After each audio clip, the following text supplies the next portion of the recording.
From the sidelines to the state title, he's the heart of the Bulldogs, the mind behind the game plan, and the face of Kearney football, Coach Logan Minnick.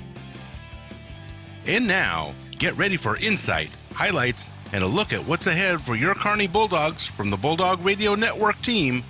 It's your all-access pass to Bulldog football. This is the Coach Minnick Show.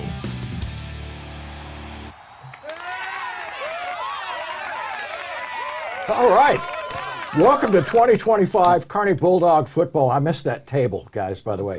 It's coming back. We're on a new set here, and here I am. I'm your host, Mike Davis, with my friend Kelly Gentry and the head coach of your Kearney Bulldogs, Logan Minnick. And behind the microphone and hidden from camera view is one Brian Watts, our producer engineer. There he is right there. Look at that handsome guy that stole our table. I love that guy. Just stop with the table. See, I know. The digs hurt. Yeah, they do. It. Get on with the show. Terrific, exciting beginning of the season, fellas. I couldn't be happier. There's just something about it, about football season in general, but specific to the Kearney Bulldogs, and I think everybody within our listening and viewing distance is probably thinking the same thing. We got an opportunity last week, Coach, actually last Friday night, which I thought was really exciting. The Jamboree format is a little, it's okay, but you know, I think as I pointed out to you that it is actually football, and you get a chance to see your guys line up and actually hit somebody besides their own teammates. And they had a pretty good game. Let's talk about that really briefly. I know you mentioned that we had an interview and you mentioned some things, but let's start there so we can kind of get a high level of what you're seeing right now with this 2025 version of the Kearney Bulldogs. Yeah, I was really excited how we competed and came out. You know, you never keep scoring those kind of things or whatever, but the goal for us offensively is to move the football, and it's always different in those because you only get 6 offensive plays before you move the ball back to 40 and put the younger kids in, and vice versa. So you don't always – you may have a really good drive and never get it in the end zone. So you've got to be patient as a coach of knowing, you know, just because it's the 6th play, we don't need to throw one at the end zone like it's the last play of the game or whatever. And you want to stay balanced and really work on plays that you know that you may use. And then it's always a cat and mouse type game of what do we show to our week 1 opponent, what do we not show.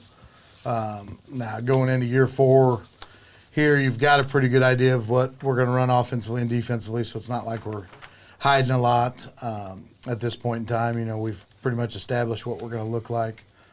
But I was just proud of the way our kids came out and competed. You know, Class 6 school and Class 5 school, both that I think are going to be night and day improved from what they've been the last couple of years. So excited for those 2 programs as well. And then I was really excited about how well we tackled. You know, that's something early in the year you're always a little nervous about because nowadays you don't ever hardly tackle to the ground ever until you're actually playing the game. And I thought defensively we had very few missed tackles, so I was excited to see that, especially this early in the year. Well, we saw a couple slobber knockers, even though it was the Jamboree format, and some of those things got posted out on social media. But if they haven't been hitting much in the preseason, it didn't show that night. There were some big hits. I can't remember if that was on the Ray Peck or the Raytown quarterback, but I know Mr. Bieber had a couple in a row. Oh, yeah. Isaac's flying around this year, boys, and as you've seen with not only Isaac but a majority of our kids, and I mentioned it after in the post-game show, they don't look the same as they did last year. You know, it's crazy. We get pretty good pictures of these kids when they're freshmen and then what they look like as seniors, and it's like they went from small child to grown man in a 4-year span. And that's a shout-out to our kids. They buy into what we do in our strength conditioning program, and they just get older over these years too, so they're naturally going to grow as it is, but we definitely had a great offseason when it comes to the weight room, and the kids really bought into, trying to put on weight and build their bodies. And because with those young kids, their dang metabolism so high, they have to eat, so many calories and so much protein to even get any gains as far as putting weight on their bodies. So I'm proud of how our kids are doing. And yeah, we, as last year we talked about the defense being violent, it's going to be violent again. We've got kids that like to fly around and hit people. And being Friday, their first chance to actually unleash that in the few amount of plays they had. We had some some big sticks out there. On offense, let's just start at the quarterback. I don't think you can't look at Carter Temple without thinking this guy is all-state material for sure, and what a tremendous talent. The size, his skill, his speed, the ability to tuck the ball and run. I saw some footage of him from some 7-on-7 camps where he was just absolutely threading the needle on some very close, heavily covered receivers. And the guy just looks like he has taken a major step forward for the Kearney Bulldogs. Yeah, he definitely has, 100% on that. That kid works on his craft every day, not to mention that he's a national champion wrestler. He's a 2-time state champion wrestler, and as soon as wrestling got over, I know he was even throwing the ball around after some wrestling practices. And he's gone to all these camps, and he's gone to quarterback specialists, and he is really, bought into this position and is growing the way we would like for him to grow. And then I think the other thing, just mentally, when you start 12 games as a sophomore, you're light years ahead of normally you're going to start as a junior and senior at the quarterback position. And so he's got a ton of experience, and so all the little kinks and all the little things you had to work out early in the season, like some young decision making and all those kind of things, we're not worried about those, going into now. And, and he's another 15 to 20 pounds heavier this year than he was last year as well. It shows. And you notice also we didn't run him in the Jamboree. We haven't ran him much. Teams are going to have to account for his legs in the run game, as you guys know. The semifinal game last year, he goes for 70 to put us back in the game. So he's definitely a dual threat quarterback, and he's going to finish runs running behind his pads. He's not going to run up there and slide. I can promise you that. He's going to run through tackles and force you to tackle him. And anytime you have that, it's scary for defenses, because if you overload the pass, we can run him. If you overload the run, he can throw it a mile. So we're excited, and we've kind of built the offense around Carter going forward for the next couple of years. So we're excited to see how this will go. We saw a couple of good plays by you've got an incredible stable of talent at the running back position. Corbin Emmons got I think he actually crossed the goal line at one point. Yep. Had a real nice carry. In fact, I even saw the younger Emmons, Cruz Emmons, and of course, it's so easy to say that he cruised into the end zone. All right, and can't have enough Emmons either. That's the last time I'll say it. I'm not going to do that anymore, I don't think. It's just too easy anyway. And then there was one other running back that we talked about, Dryden Hendricks, right? Yep. It looks like the X is missing right here on this particular schedule, but that's all right. What a talent. You can tell this is one of those guys that you just need to see him carry the ball a couple of times. And the really good players, and I think anybody that watches football, you notice how they move, how they walk around, and just their movements athletically. Not to mention this guy he's a brick. He's a solid running back. We mentioned it in the post game that he caught a nice catch out of the backfield, the middle of the field, one-handed, tucked it and ran in a part of the field that's dangerous for any receiver. But above and beyond that, he just looks like a guy that fits the Bulldog running back overall running style. Yeah, for sure. We were fortunate that Dryden and his family, moved into Kearney this year, and when you get a kid of that caliber move in, you're always excited about that. And we've had several kids move in this year, which has been exciting for us. We're kind of if you want to come to a place that you've got a great education, you're going to have good football. Kearney, Missouri, I don't think you beat it. So we've had a few, but yeah, he definitely fits right in with our kids. He's a high-level weight room kid, so he had that in his background prior to even getting here, so he fit right in with our culture and our strength conditioning and some of that. And as you said, yeah, he kind of fits the mold of what we've had at running back here at Kearney. He's tough. He's going to block. He'll do everything. He'll do all the gritty, dirty things you need him to do. He's unselfish. As you said, he came from a school where he was a starting tailback as a freshman and sophomore and got the ball 30, 40 times a game. And here it's going to be spread around more. And I think that's beneficial to him. He's not going to be banged up by the end of the year. And You guys will see too, he plays some defense as well, and he's a pretty good defensive player. So anytime you can get that type kid, and he's fit well in with the culture of our kids, and I was glad the way our kids embraced him into that, because it's always tough when a new kid comes in and will be a contributor. He's going to take somebody else's reps or somebody else's job at some point, and our kids have been very good.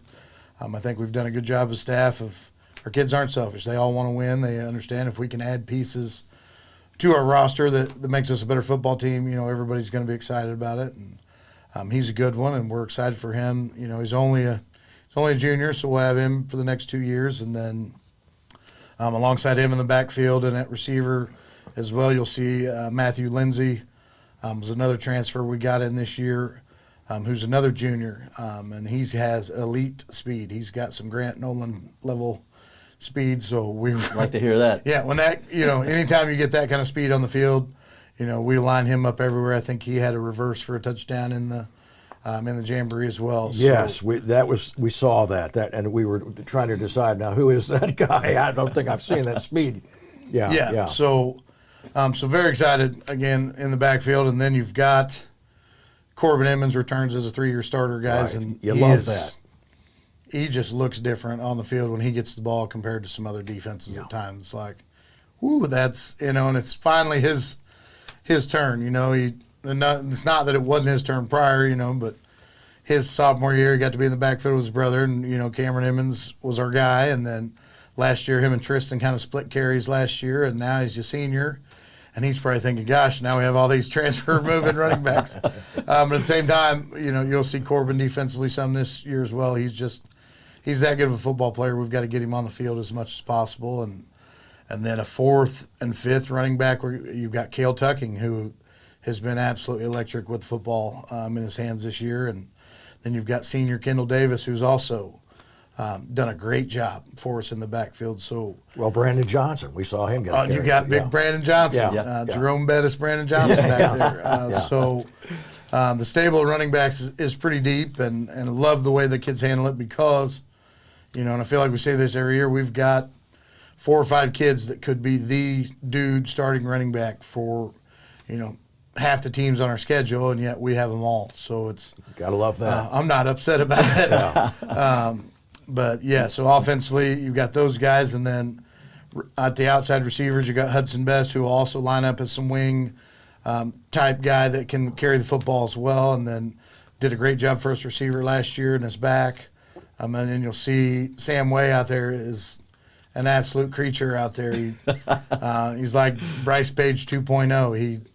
He's got the frame, he's got the athleticism, can jump out of the gym. He's going to put his hand down and play some tight end sometimes as well.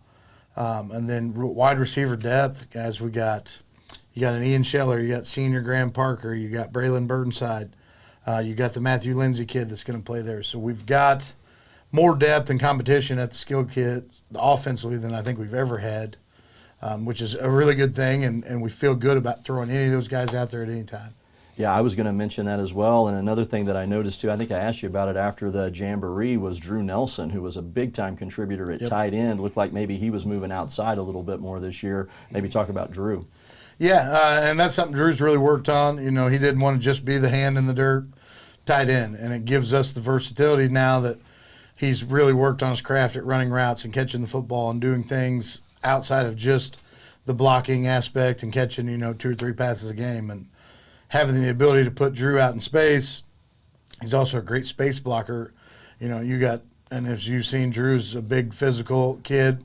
We can line him out at the number 1 receiver, and he's getting to block corners out there, and he really enjoys that part of it. And I saw him getting after some people in the Jamboree. And it makes us harder to defend because we have the same personnel on the field at all times. And with Drew and Sam, we can be in double tight, 2-back, or we can be in empty with all the same kids on the field. So defensively, makes it tough to defend us because you can't personnel us one way or the other. Let's talk about the offensive line. We've talked about the skill positions. Let's talk about those the big guys up front. Yeah, obviously, offensive line, when you lose 3 3-year starters in Ace Biddix and Tyrus Smith and Joe Shrons, you've got some rebuilding to do there. And, Joe and Tyrus are first-team All-Staters, 2-time All-Staters. So we knew that was a position we were going to have to rebuild. Now, at the same time, we've had really good offensive linemen behind those guys. They were just 3-year starters that were phenomenal football players. So you've got a Travis Jarrett that's going to step in at center this year, younger brother of Tyler Jarrett off our state team. He's ready to roll. He'll play center for us. We had another transfer in Jace Jackson from Plattsburgh. You guys will see him. You won't miss him. He's 6'5", 320 pounds. He's a large individual, and then you'll also have J.D. Romero. We've moved from the defensive line to the offensive line, and he's really bought into that transition and is getting after people. And then you've got Cohen Dre as well, who's battling in there at guard as well, junior. And then obviously you've got we've moved Nick Balabre, returning starter, from guard to tackle, and then Callan Bomar at the right tackle, returning starter, and those two will be the pillars of that offensive line, and we'll build around those two. But again, it's another position we feel like we've got good depth. We're rolling 7 or 8 guys in there, and you'll see a rotation early in the year because we've got some depth there, and we want to develop those kids. And we feel really good about the offensive line, even though everyone's like, wow, they graduated these guys. Mm-hmm. We reload here. We don't rebuild. And the guys that are back look a lot different than last year. I mean, Nick and Kalen definitely put some size on. Yeah, the weight room does wonders here, and we buy into it, and our kids buy into it. And as you guys saw, Nick was maybe 250 last year. He's right around 285 right now. Wow. And has really bought in. That's not just because we lift hard. He's bought into a diet and the way he wants to be. And, he's getting recruited pretty heavily by some colleges, and they want him around that 6'3", 285-ish range and see how he can carry that amount of weight. And he looks great, and which is good because, you don't have the Carter Schmidt and the Joe Sharons to run left behind every single time like we've done in the past. So, and I think with having Nick and Callan at both tackles and 2 senior tackles that are pretty darn good, you'll see a much better mixture of right and left runs rather than running it left every time. That seems like over the last couple of years. Yeah, we'll have some footage later on in the show, Brian, and I don't want to give it all away, but Nick had indicated that not only did he put on 40 pounds, but he had also been working on his athleticism. Now, we've all seen those players who look good in a football uniform and look good in the weight room, but then how do you apply that to the athleticism and the game of football where you're actually playing the game and making it count? Well, I think he's proven that already, but here's a guy that says, hey, I'm trying to get better. Right. And Coach, I'm thinking about his transition. Didn't he start as a tight end? Yep. We like to laugh with Nick. When he came here as a freshman, he was a tight end DN. And then even as a sophomore, he was a tight end DN. And then going into his junior year, we moved him to offensive guard like 2 weeks before the season. We had a depth issue there, and unselfishly for him, he went into there, and I thought he got night and day better. By week 7 or 8, he was an absolute monster at guard once he figured it out and everything clicked. But it's kind of funny. We like to say that Balabre ate himself to the offensive line. And he'll tell you that too. But yeah, he's just one of those guys. You see that happen all the time. Like a college tight end ends up being an NFL tackle or the same kind of thing. And he was a basketball kid as well, so he's got great feet. He's a really good athlete. He's a lot bigger than what he used to be. All right. I don't know if you know, but I ate my way into this job. All I have to do is sit down. You are listening to or watching the Coach Logan Minnick Show, and it is the beginning of Bulldog Football 2025. Stay with us. We'll be right back with more.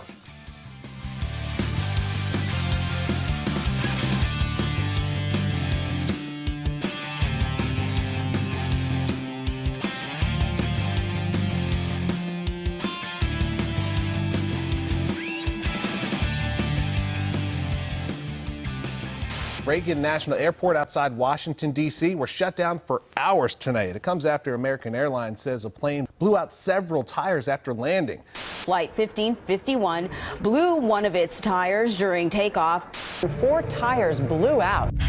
A disabled aircraft on the runway can easily shift from a simple inconvenience to an airport operations nightmare. The unfortunate outcome can often lead to a complete airport closure and, in some cases, significant airport financial losses. The solution is easy. Planesgate. Planescape was designed as a simple, innovative method of removing disabled aircraft from your runway, quickly, safely, and efficiently. Planescape is manufactured for both civilian and military aircraft.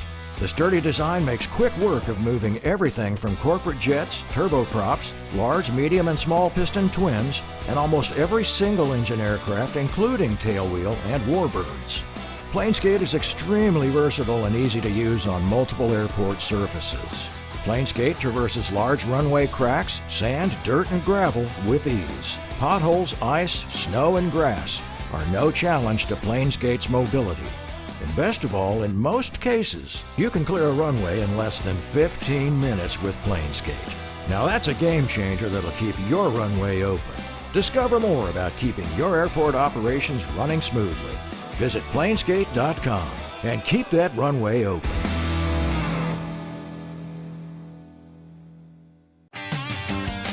Dings, dents, or a full-on fender bender. When life happens to your car, you can trust the team that's been fixing it right for over 40 years. At CarStar Porter's Kearney Body Shop, expert collision repair, precision paint matching, and detailing come standard with customer care that goes the extra mile.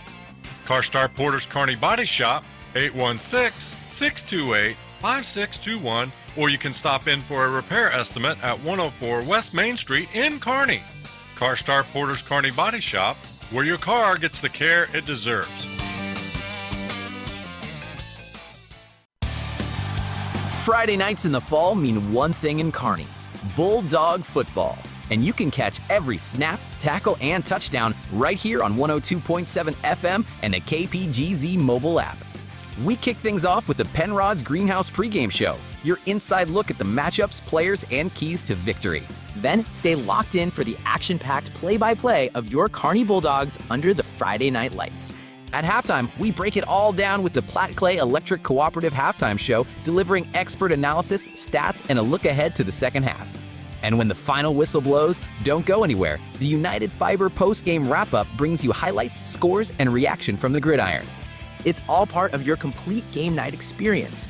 Bulldog football every Friday night. Presented by Intercept Fiber of Kearney on 102.7 FM and the KPGZ mobile app. Your home for Bulldog sports.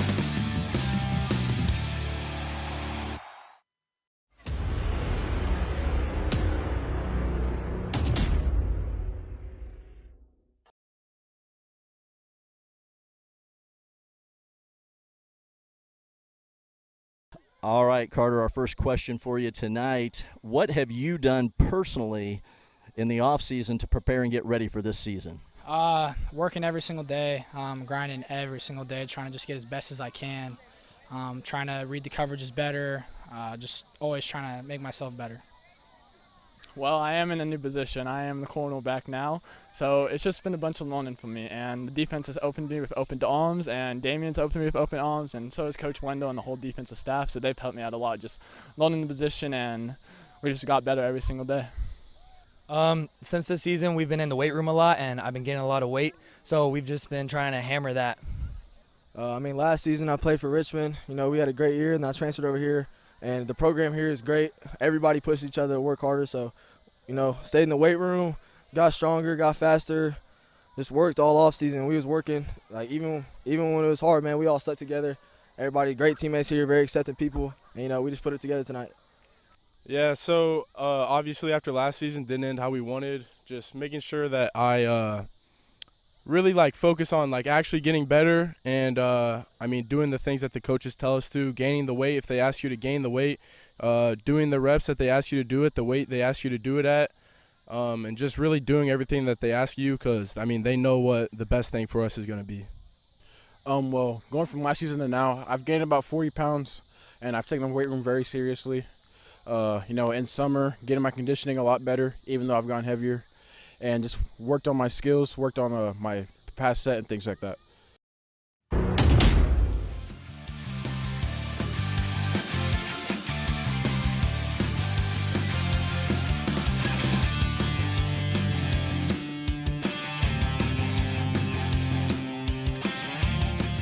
And welcome back to the Coach Minnick Show. I'll tell you what, if you don't think that this team is ready to play some football and that these guys haven't bought into the program, that right there I think was a great example of the kind of dedication that we see across the board, Coach.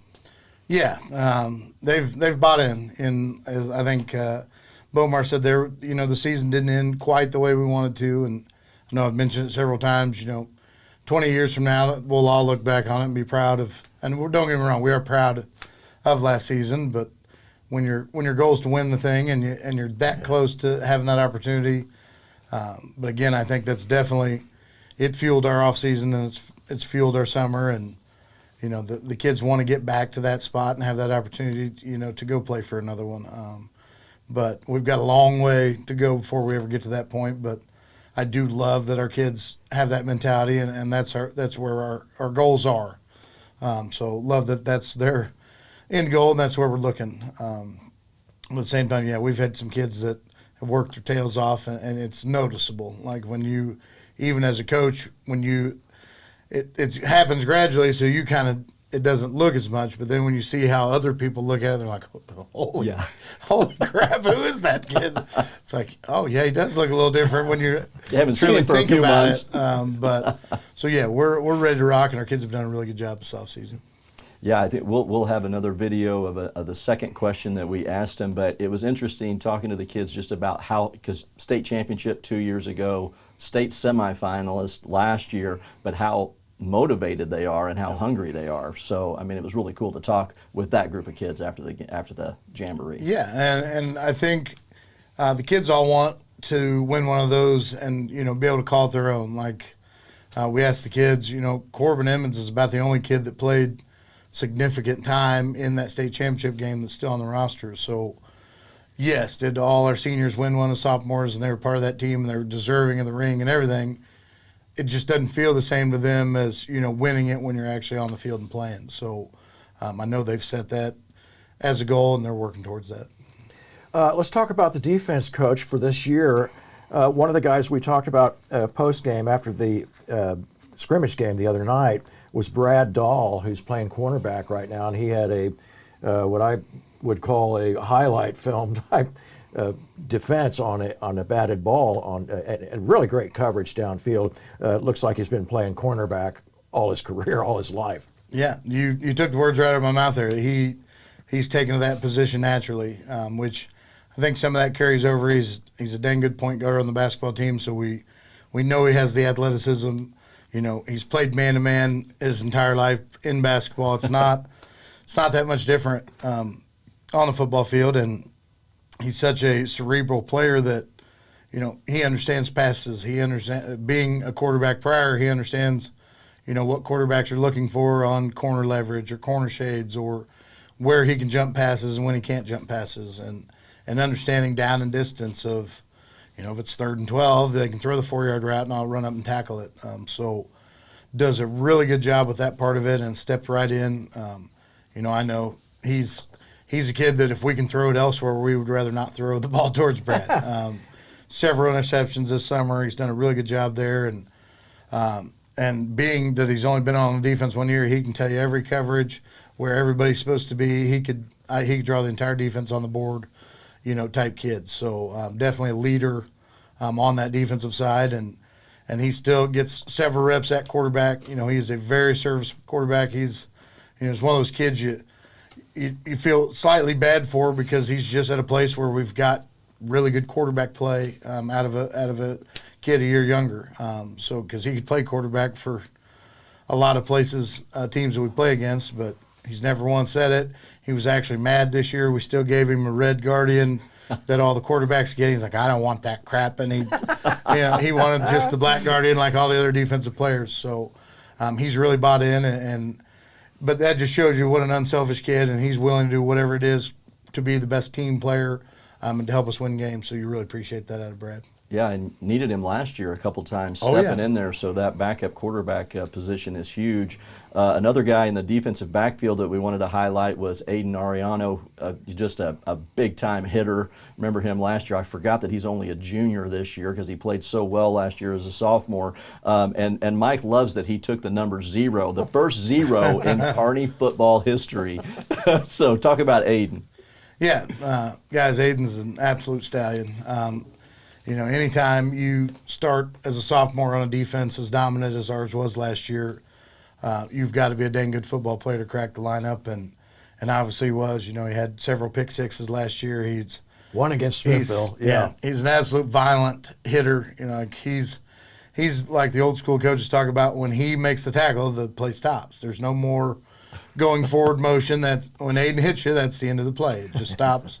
Sounds a little different sometimes. It stops right there, and we've moved him a little bit forward this year. He'll play more of a linebacker role than safety role, but he's still that hybrid type kid. We can line up anywhere on the field, and he's got some really big shoes to fill. If you're talking about Mike linebacker for us, when you got 3-year starter Theo Grace, it was a several-time All-State kid there at the Mike linebacker, and but Aiden's embraced that role once. He wants that. You know, I know him and Carter Temple have a bet on how many tackles he has, and if he doesn't reach that goal, he's going to go back out for wrestling this year, and if he does, Carter's going to go out for track.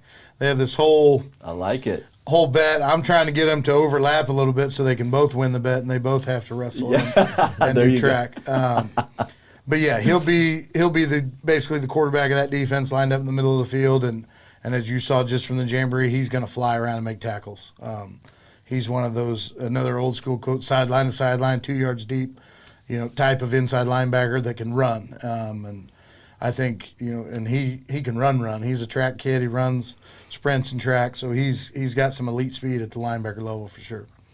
I don't think anybody would miss Mason or Isaac Beaver if they've seen them around the city, because they've been in the weight room. And if you think it was not possible for them to put on any weight, muscle type weight in the weight room, you're wrong, because oh my gosh, those guys are enormous. Yeah, they're some of the freakiest kids I've been around as a coach. For example, the NFL Combine this year on the 225 bench test, 33 reps was the most any guy going into the NFL draft did at the Combine. Well, they did it 36 and 37 times as 17-year-old kids. That's absolutely insane. So when you have those two in there and you got Clayton Cowan back, you've got the entire defensive line back off of a team that was one of the best defenses we've seen around here in a while. So anytime you have those three in there and teams try to run the football, it kind of looks like a Royal Rumble battle royale in there. It's just bodies flying everywhere, and helmet pieces and shoulder pad pieces. It's really muddied up in there. And then defensive line as well. You've got we moved Grant Bogert from tight end to some defensive end. Was a great athlete over there. Lane Cook has been one of our sophomore to junior kids that has really made that jump in the weight room. He completely looking different kid there. And then Connor Dampier is a returning starter. He's playing more defensive end this year, but he kind of played that hybrid role last year, the walked up backer type. And then Jackson Leakin as a senior will contribute there on the D-line as well. So another year where we feel like we've got some really good defensive line depth, and you've got, we're not going to get tired there because we've got kids that can rotate in that we feel good about there. And then if we want to bump back, talked about Aiden already, and then linebackers, we're really excited about our linebacking core.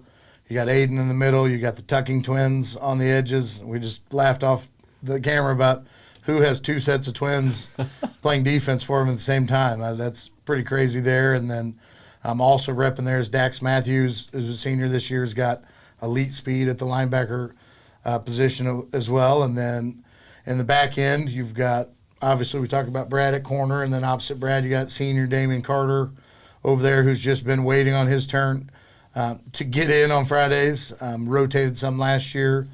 Another one, Connor Reed, is going to be a stallion at safety for us this year, senior, and he's just one was a varsity player last year. He's just sitting behind Grant Nolan. It's a tough thing. So I'm excited for him. And then we've got some battle for the other spot right now. It's Ashton Bringus, and we're excited about Ashton. He's played everything from receiver to corner to safety, so really good athlete with really good speed, and can go get the ball. He's one of those defensive backs that he can catch. It's not like we moved him over there because he couldn't catch or whatever. He can go get the football, and we've put a huge emphasis this year on having more takeaways than we've ever had, and that's a defensive goal. And I think with the kids we have in place, they're going after the football, and we've got kids that can go get it. So we're excited what we have defensively. Yeah, I'm thinking about some of those, like Connor Reed. He had one of our highlights last year. I think he had a pick six as well. And I remember calling his number quite a bit, Kelly. Yeah. And I think one of the things that we've noticed that you can tell by looking at this roster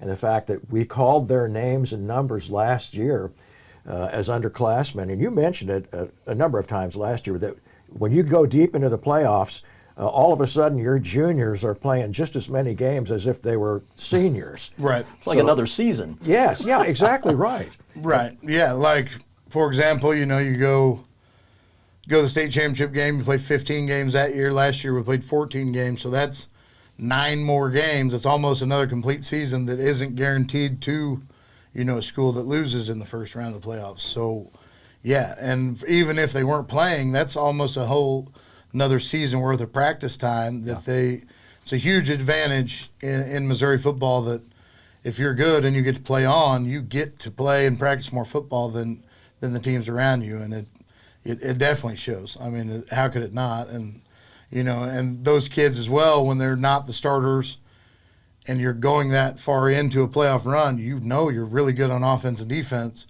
so they're getting reps daily against some of the best kids in the state as well daily. So it's just the old iron sharpens iron type deal of you're getting more reps against the best kids than other teams aren't getting that opportunity. Well, and I was just thinking about it when you were saying that. The other thing last year, just the way some of the games went, they were getting live reps early in the season because of the score differential. Yeah. Anytime we can get our younger kids on the field, and you guys say I've never been somewhere we're not going to run the score up on people. I've been, as an assistant coach, been a few places where we were not very good at times, and I always had a lot of respect for the coaches that took care of us, when you're on the other side of that, and I think we've always done that here, because there's been some opportunities where we could have really, poured some points on, but that's not what this is about, and that's not how you build a program. It's get the game in hand, take care of your players, and then get those young kids the Friday night light time they deserve when it's their time to get in there. Well, you look at the football dynasties. I mean, at any level, and I think what you're describing here is a model in which one can establish a dynasty, and it's just the way it happens. It works out that you get more games, more practice, more playing time, and it adds up to a better player. Brian, do we have time to? Are we going to take a break now? Or you want? Let's go ahead and take a break. We're going to come back and talk about Fort Osage. It's a team that we know is good, and it's going to be a challenge. We'll come back and talk about it. Stay with us. You're listening or watching the Coach Minnick Show.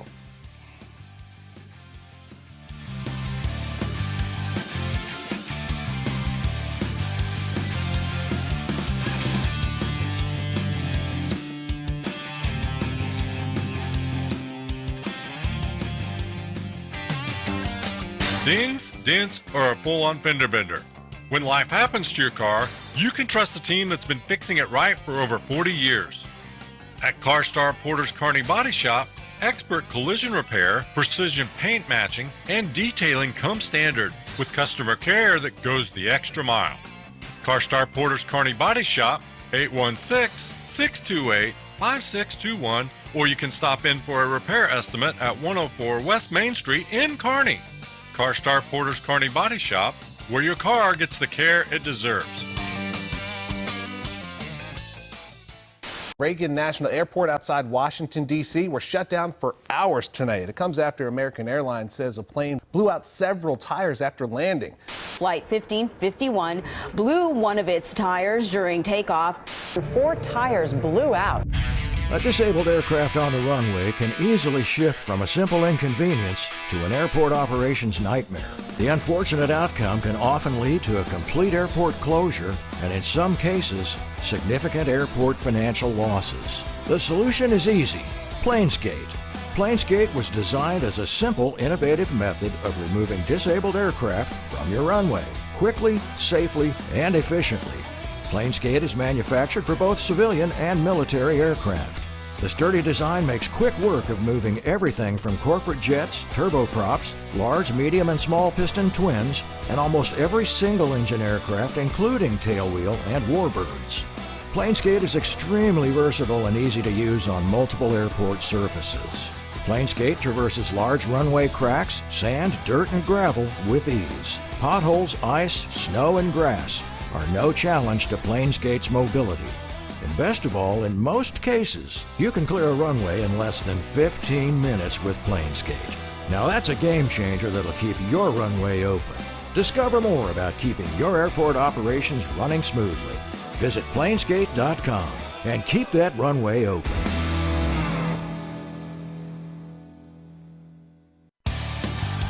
Friday nights in the fall mean one thing in Kearney: Bulldog football. And you can catch every snap, tackle, and touchdown right here on 102.7 FM and the KPGZ mobile app. We kick things off with the Penrod's Greenhouse pregame show, your inside look at the matchups, players, and keys to victory.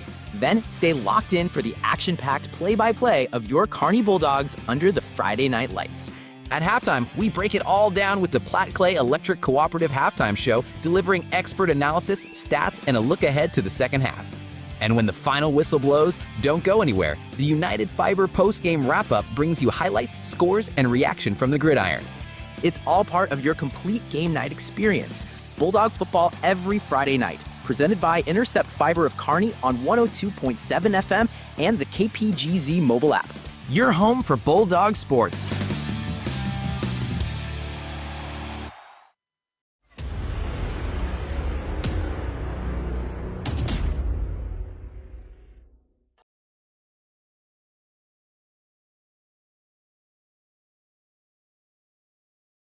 So this year the team motto is next level. What does next level mean to you?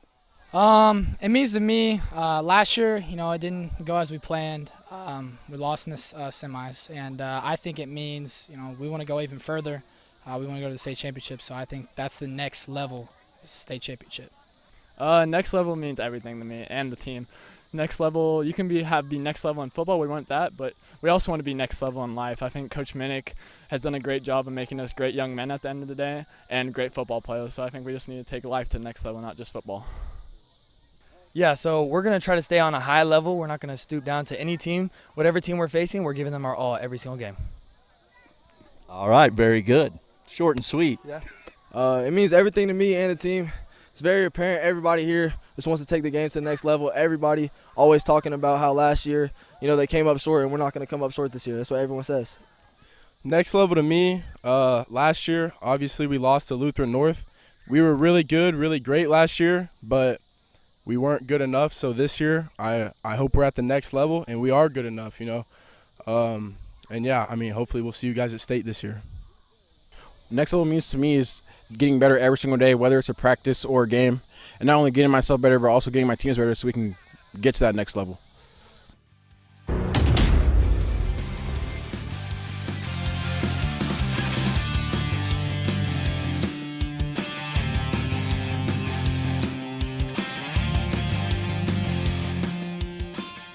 And welcome back to the Coach Minnick Show. I don't know if there was a close enough shot, but Dryden Hendricks was bleeding, by the way. He had a little cut underneath his eye, and I mentioned it to him before he went on camera. I said, you're bleeding, but don't clean that up. Just leave that.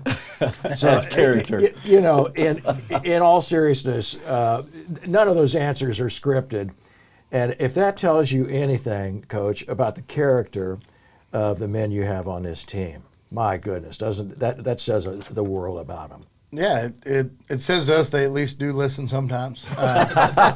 You hear some things, they repeat, which means they did retain some of the information we've passed along to them, which is awesome. Really love Brad and Balabre's answers there. It's just not next level doesn't just mean we lost in semis, we have to go to the next level. That's a piece of it, obviously. Like year one, we didn't finish the way we wanted to, and we went with finish as our motto the following year. And next level, several things to us this year. Obviously, we want to take, our season to the next level. But we told our kids, your weight room numbers all need to go to the next level. Academically, we want to go to the next level. A lot of goals for our kids. I think we're sending more and more players to the next level when it comes to playing college football.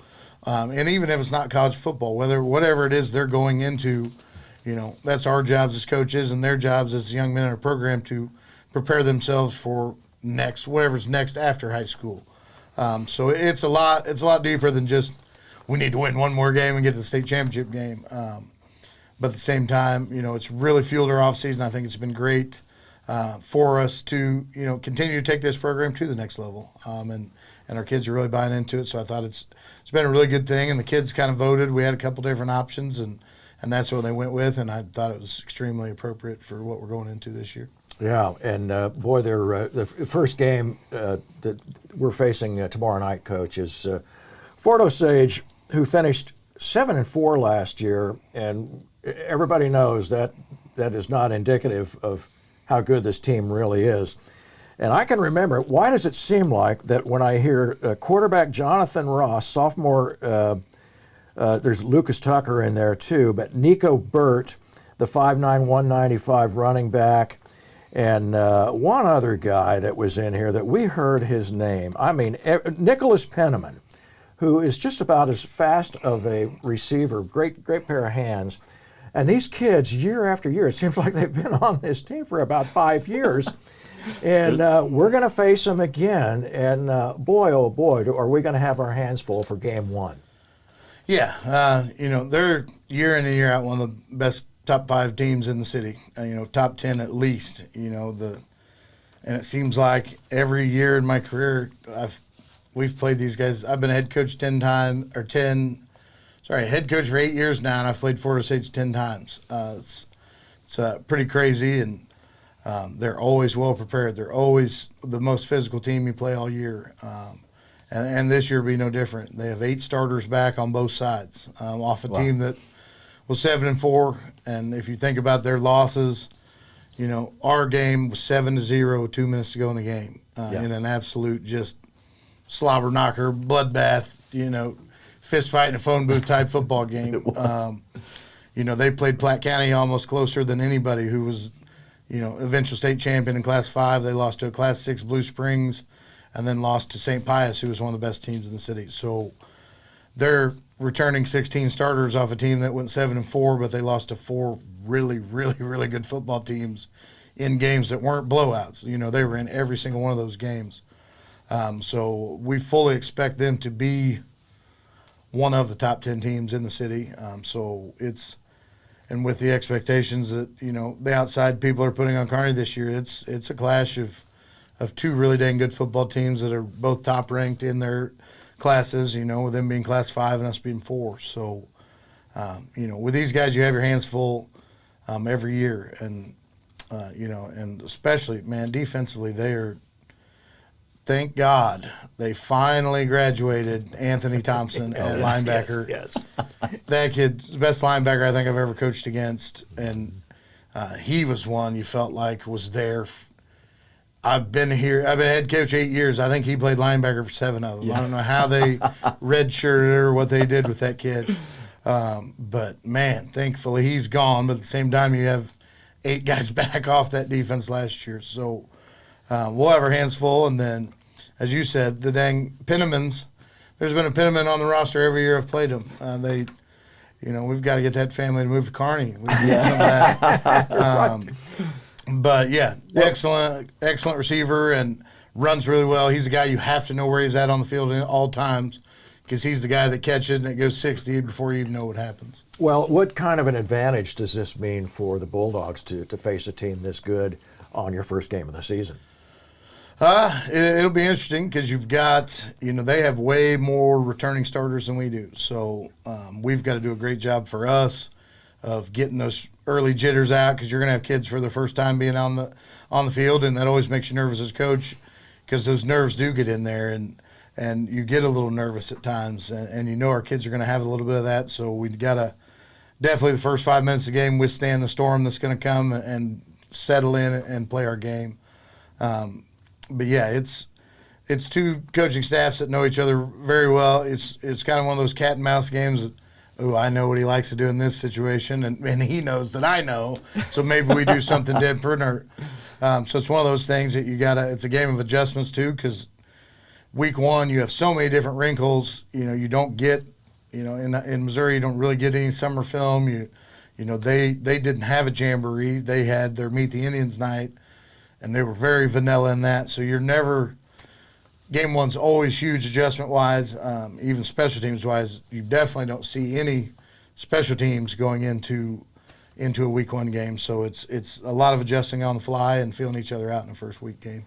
Well, two traditional Missouri football powerhouses. It's a really cool way to start the season, and we've played them your 3 years here. We've started the season, or maybe we didn't start the season, but we've played them in the first game or two, and they've all been tremendous games. So, I mean, it's a cool way to start the season. It almost, I think about the college season now or the NFL season where you get these big games up front. I know it was in the running for one of the top games in the Kansas City metro area. I'm not sure how that panned out, but a lot of people are going to have their eyes on it. Yeah, no doubt about it. And, I couldn't be more excited about it. I think, even around our conference and clearly in our district, there's a lot of competition. But even some of the what I would call lower tiered teams are all getting better. I've seen better coaching across the board, and even Excelsior Springs has come along, and you could tell that they were better coached last year. We had a pretty good game, pretty good night against them. Let's be honest about it.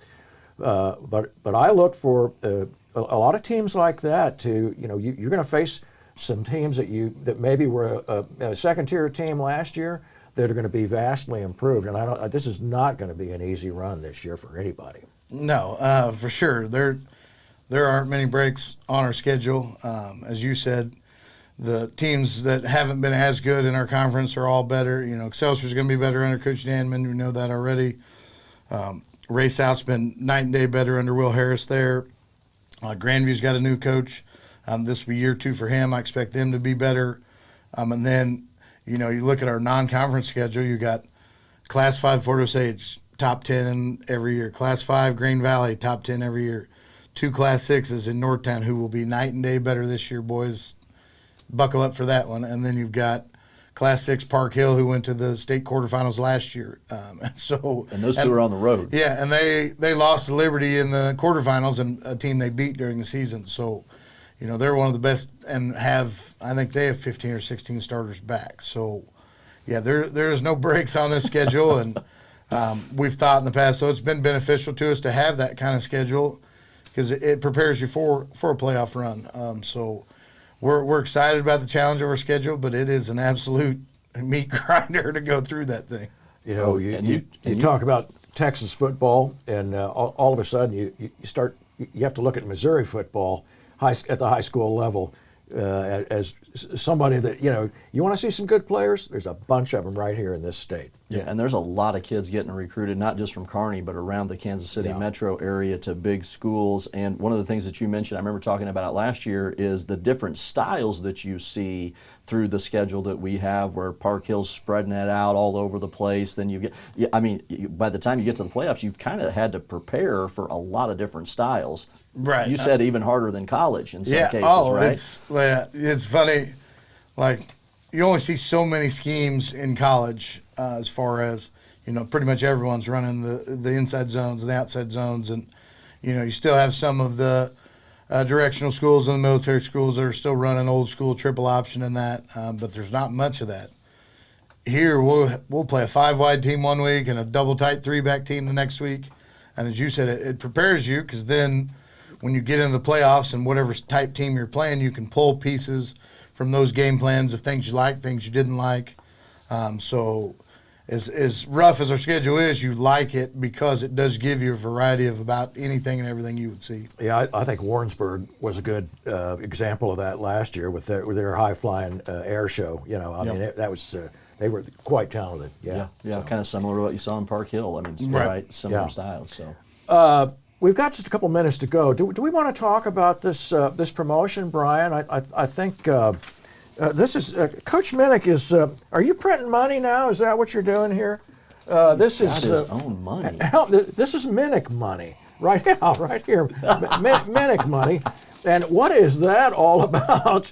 What is that, you might ask? I'm glad you asked. This is a cheer louder at the game on Friday night. Find Lila. Who's Lila? That's your daughter, right, Kelly? The lovely Lila. You can't miss her. And she's going to be at the swag table Friday night. She'll be on the concourse, so when you first walk in, you'll see her there. And you can get one of these free, yeah, there it is, the megaphones. And it's a souvenir that you can keep. Yeah, of course, and while supplies last. And you can also grab some other gear and download the KPGZ mobile app from our QR codes and pick up this, that's right, Minnick Money. And it's not legal tender, in case anybody wondered. The coupon to Stitch of the Time is good for $5 off any purchase of $25 or more. And you can enter it for a grand prize, Bulldog gear worth over $500. Now, that's doing something. So we'll announce the winner during the October 24th game when we play the Excelsior Springs Tigers, who we just talked about. So remember to stop by and ask Lila about the cheer louder and get one of these Go Bulldogs megaphones. And we don't need a megaphone in here. We all have loud mouths, but you all might need one, and enjoy. Anyway, that's a neat little promo that we were talking about before the game, and love to see that Coach Minnick is printing his own money now. Kelly, anything more before we go? Do we want to just... I think one thing that we were talking about, it's been making big news around the Kansas City Metro, obviously, is Taylor Swift and Travis Kelce. I mean, we can't really go without talking about that. We're going to participate in that. So let's see that. But we've got our own version. We've got our own version of a celebrity couple, and they said that the PE teacher was marrying the English teacher and Travis and Taylor. Well, we've got our football coach that got engaged in the offseason to the volleyball coach. So what do you say about that, Coach? All Congratulations. Right. Oh, man, I didn't see that coming. Surprise. Thank you guys very much. As they say in football terms, I definitely outkicked my coverage with this one.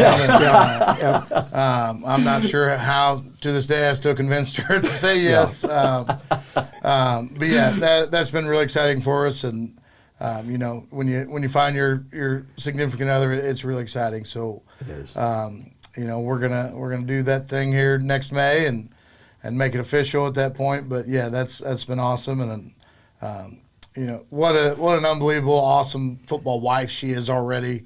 Even being as busy as she is, being the head volleyball coach here too, just supporting us and supporting the program and knowing the boys and all the extra stuff she does outside that no one ever sees. So if you ever see her at games or whatever, thank her for that, which I know she sits away from everybody and tries to hide down there in the corner by the band. So that's where she's at if you're ever looking for her. She is going to kill me for that. But yeah, that's been really exciting. And, get out and support the volleyball program too, boys.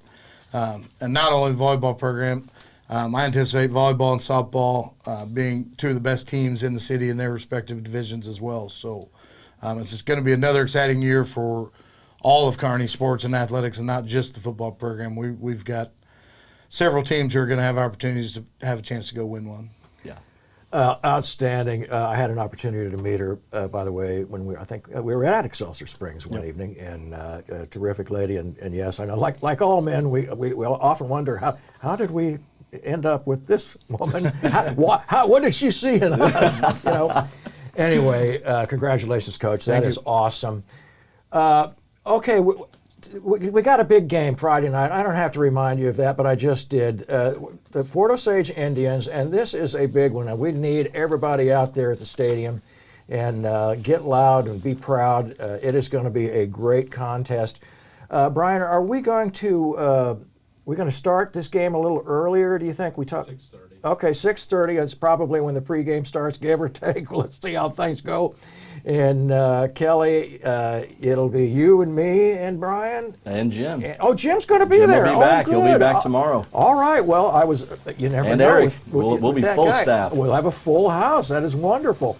Looking forward to the season, Coach. Best of luck against the Fort Osage Indians, and we'll see you after the game and on Friday night. And folks, we'll see you all out there. Thank you so much for being with us on the first Coach Minnick Show of the 2025 season. We'll see you next week.